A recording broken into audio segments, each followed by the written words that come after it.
Armas são fascinantes, seja pela mecânica, desempenho ou pela participação na construção da história. Melhor que isso é a influência sobre as pessoas na adaptação em determinados esportes. O tiro ao prato é um deles. Para atirar, o atleta precisa ser, antes de tudo, muito responsável e cuidadoso com o equipamento. A limpeza e manutenção fica por conta do próprio atirador. A munição é colocada e apenas na hora de acertar o prato é que o cano da arma é fechado. Por isso, a segurança é total e o melhor, não precisa ter a própria arma para começar a atirar. Mas antes de começar no esporte, procure um atirador autorizado ou um clube de tiro. Minuto do Tiro.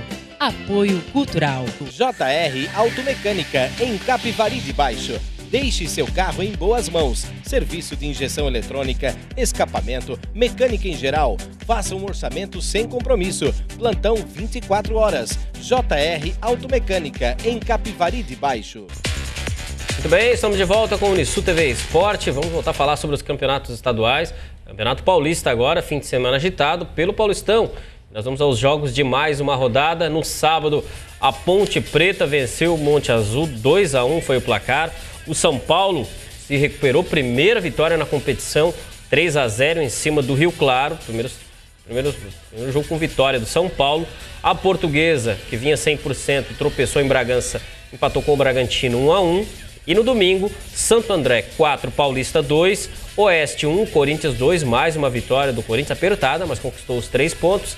O Palmeiras tropeçou no Parque Antártico com o Ituano, com direito ao gol do Juninho Paulista. 3-3 foi o placar. E o Mojimirim, de virada, venceu o Santos, que abusou de perder gols, né?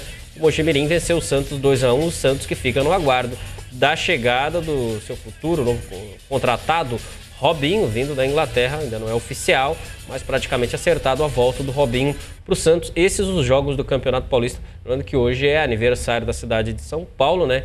E temos a final, inclusive, da Copa São Paulo. Santos e São Paulo empatando 1-1, o jogo vai para a decisão de pênaltis. E aí você, falando do futebol de São Paulo, você viu os jogos desse fim de semana. Agora vamos conferir, então, a classificação. Como anda, já que no Campeonato Paulista é diferente de alguns outros campeonatos. O formato de pontos corridos em turno único. São Caetano, Portuguesa e Corinthians vão liderando, 7 pontos ganhos. São Caetano e Portuguesa na frente pelos critérios de desempate. O quarto lugar fica o Palmeiras, que com o tropeço com o Ituano caiu para o quarto, está com 5 pontos.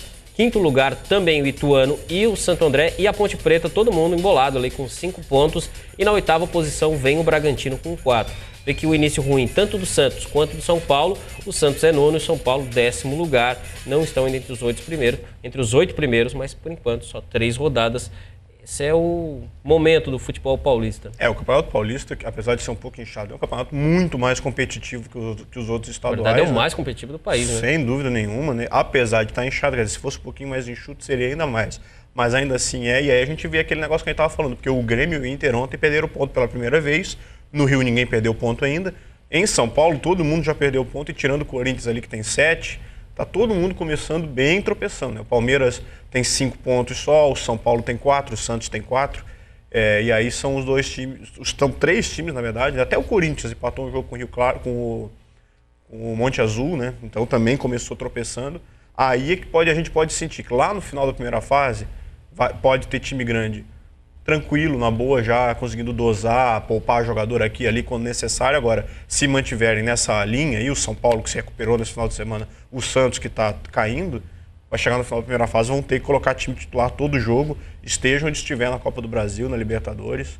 E esse é que é o problema, que o estadual lá na frente pode atrapalhar. Você vai estar terminando a primeira fase da Libertadores, de repente precisando de uma vitória ou um empate para classificar, mas vai ter que garantir classificação também no Paulista. Esperto é quem já faz os pontos de arrancada.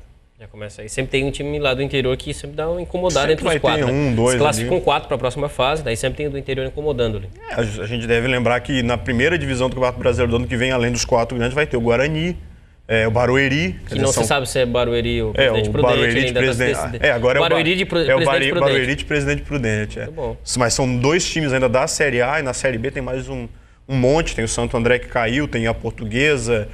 Tem muitos times também, Ponte Preta, quer dizer, vários times também ali da Série B. Então, que vez ou outra estão beliscando a primeira divisão, né? Sempre vai ter time ali buscando um lugar entre esses 4 também. É diferente dos outros estaduais, em que é difícil você imaginar que lá no grupo do Flamengo e do Fluminense eles não vão se classificar. O Vasco e o Botafogo no grupo deles, o Grêmio, o Inter, enfim. E o Robinho vem aí, então? É o que está pensando na Copa, hein?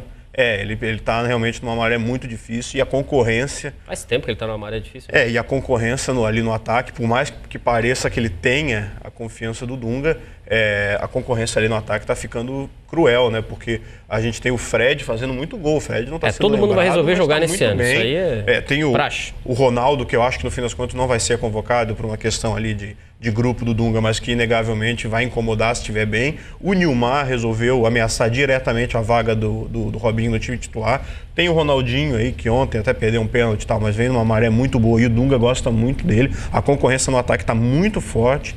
E o Robinho, que tem uma vaga ali de titular hoje, tem que criar aí algum fato novo aí para não correr o risco de perder a vaga no time titular e de repente até ficar fora da Copa.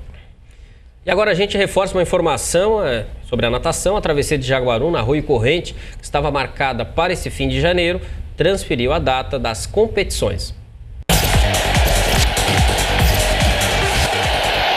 A segunda travessia de Jaguaruna, Arroio Corrente, foi transferida para o dia 21 de fevereiro. A primeira data era de 24 de janeiro.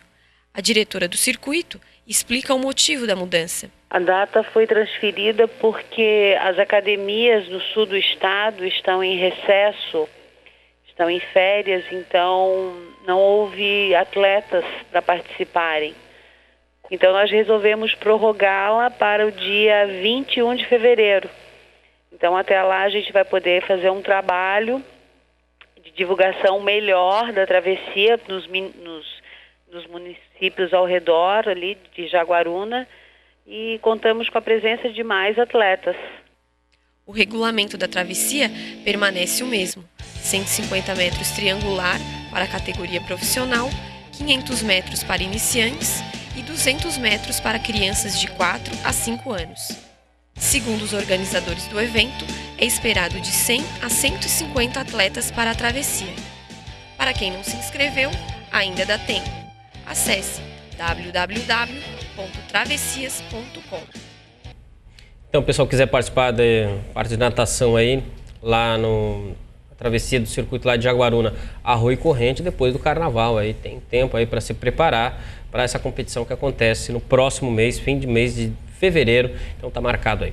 Vamos para o intervalo, próximo bloco a gente vai falar sobre o Campeonato Carioca, a gente também vai falar sobre o Campeonato Catarinense, o Atlético de Birama continua impossível, hein? E também trazer outras informações, a gente já volta.